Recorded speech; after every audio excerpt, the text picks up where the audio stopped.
আসসালামু আলাইকুম। যে যেখান থেকে আজকের ভিডিওটি দেখছেন সবাইকে অনেক অনেক অভিনন্দন ও শুভেচ্ছা জানিয়ে শুরু করছি আজকের রেসিপি। আজকে শেয়ার করব ডিম দিয়ে বিস্কিট পিঠা। আর এই পিঠাটা খেতে যেমনি মজার তেমনি বানানো কিন্তু একদম সহজ। ভিডিওটি ভালো লাগলে অবশ্যই লাইক কমেন্ট শেয়ার করবেন, চ্যানেলটাকে সাবস্ক্রাইব করে পাশেই থাকবেন। প্রথমে আমি চাউলের আটাটা ভেজে নিচ্ছি। এটা আমার ডিপ ফ্রিজে সংরক্ষণ করা আটা ছিল, এ কারণে একটু ভেজা ছিল, তাই আমি ভেজে নিলাম। তো আজকে আমি 3টা ডিম দিয়ে এই পিঠাটা তৈরি করে দেখাবো।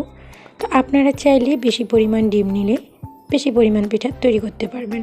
তো এখানে সামান্য লবণ এবং চিনি দিয়ে আমি একটা ব্যাটার তৈরি করে নেব। তো আপনারা চাইলে ব্লেন্ডার জারে এই ব্যাটারটা তৈরি করে নিতে পারেন। যেহেতু আমার কাছে কোনো ব্লেন্ডার জার ছিল না, তাই আমি চামচের সাহায্যে ব্যাটারটা তৈরি করে নিয়েছি। দেখুন কতটা স্মুথ একটা ব্যাটার হয়েছে। এখানে কিন্তু আমি কোনো পানি ব্যবহার করি নাই। তো এখন আমি ভেজে রাখা আটাটা একটু একটু করে দিয়ে একটা ডো তৈরি করে নেব। একবারই বেশি আটা দেওয়া যাবে না, তাহলে কিন্তু ডোটা ভালো হবে না। যেহেতু এটা ভাজা আটা, সেক্ষেত্রে অবশ্যই অল্প অল্প করে দিয়ে এই ডোটা তৈরি করতে হবে।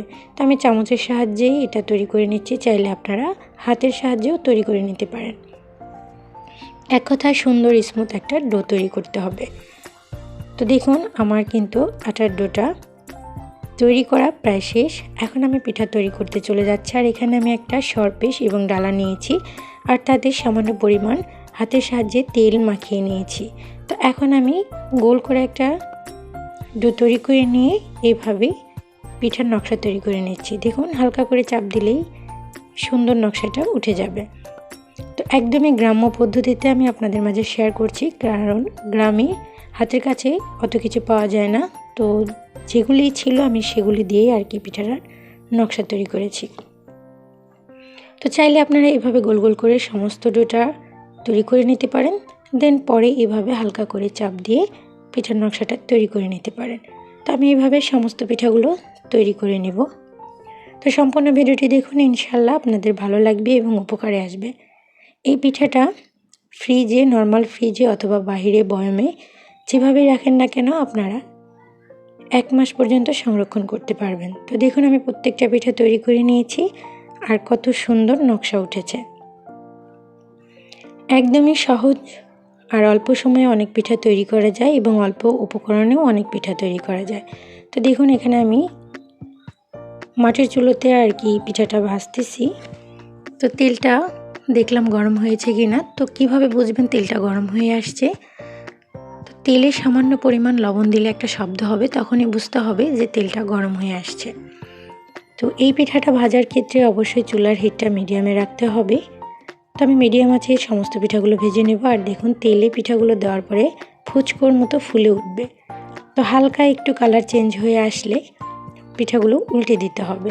এইভাবে উল্টে পাল্টে হালকা হালকা করে যখন কালারগুলো চেঞ্জ হয়ে আসবে, তো আপনারা যে যেমন কালার পর্যন্ত রাখতে চান সে পর্যায়ে উঠিয়ে নেবেন। তো আমি এমন কালারটা রাখবো বিস্কিটের মতোই। দেখুন কত সুন্দর কালার এসেছে। তো এইভাবে আমি সমস্ত পিঠাগুলো ভেজে নেব।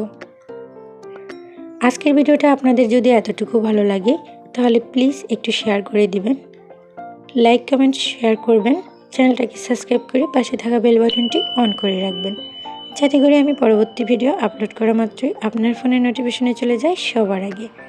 তো দেখুন আমি দেখতে দেখতে এভাবে সবগুলো পিঠা ভেজে নেব। একদমই কিন্তু সহজ। চাইলে আপনারাও বাসায় এভাবে তৈরি করে খেয়ে আমাকে বলতে পারেন আপনাদের কাছে কেমন লাগলো। তো এখন চলুন একটা পিঠা ভেঙে আপনাদেরকে দেখিয়ে দিই এর ভিতরটা কেমন হয়েছে। পিঠাটা এখনও গরম আছে। দেখুন প্রত্যেকটা পিঠার গায়ে এরকম নকশা উঠেছে। তো দেখুন ফুচকুর মতো কিন্তু ভিতরটা ফুলেছে। তো এখনও গরম আছে তাই একটু নরম দেখাচ্ছে, কিন্তু যখন ঠান্ডা হয়ে যাবে ঠিক বিস্কিটের মতো শক্ত এবং মুচমুচে হবে। তো আজকের ভিডিওটি কেমন লাগলো অবশ্যই কমেন্ট করে জানাতে ভুলবেন না। দেখা হবে অন্য কোনো রেসিপি নিয়ে। সে পর্যন্ত সবাই ভালো থাকুন, সুস্থ থাকুন, আমার পরিবারের জন্য দোয়া রাখুন। এই কামনায় শেষ করছি আজকের রেসিপি। আল্লাহ হাফিজ।